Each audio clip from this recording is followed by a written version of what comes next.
It's time for the holiday edition of Food on the Go. Joining us today is Megan, a pharmacist and food blogger. So Megan, what are you going to teach us about today? Charcuterie boards. I'm so excited. This has been on my list for a while. These are so versatile. You can make them in so many different ways. So what style charcuterie board is this? So this one particularly is holiday themed, so it's going to be really fun to do around the Christmas holidays. Perfect. And so for people who don't know, what is a charcuterie board? So a charcuterie board can be a lot of different things. You can make it your own, but the traditional charcuterie board usually has an arrangement of meats and cheeses along with fruits and crackers and anything else you really want to throw on it to serve your guests. And so what is on this board right now? Because it looks delicious. Thank you. So today we have several different cheeses that are more geared around the holidays. So we have a goat cheese that is covered in cranberries. Delicious. And then we have a traditional brie, which is always a sweeter, nice cheese to have around the holidays. It's a classic. Yeah. And then we have a white Stilton that has cranberries mixed in it, which is one of my favorites. So I always go to that one around the holidays. So this one, I tried to pick cheeses that were gonna be covered or mixed in with red. So to make it, Christmas and red and green.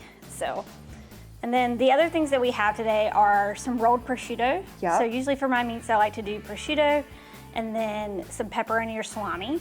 And today I'm gonna teach you how to make a pepperoni roast to go with the board. Can't wait.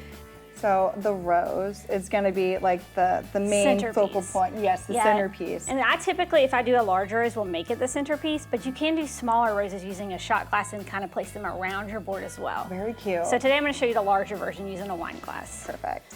So I'm using a wine glass today, but you really just need any kind of cup with an opening similar to this to form your rose. And then you want to make sure that your pepperoni pieces that you're going to be using are your larger pepperoni pieces so that they can fold over the glass. So you start by just folding your pieces.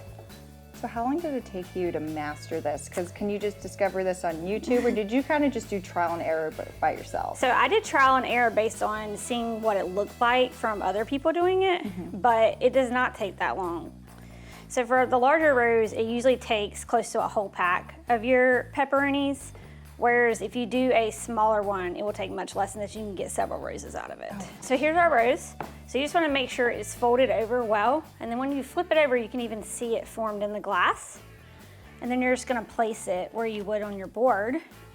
And if you're not ready to eat it yet, you can leave the wine glass in as a placeholder. And so can you do other meats too, or would you say salami is probably the best one to make those roses for? So this pepperoni and then the salami as well, any that are around this size can be used. You definitely can't use prosciutto to make the roses. Right. I usually roll those up or kind of twist them to put onto the board, but your bigger salamis and pepperonis are gonna be your best bet.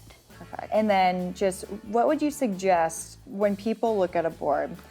Should they start with the cracker and then slowly start adding things to it? Start with the cheese, the meat?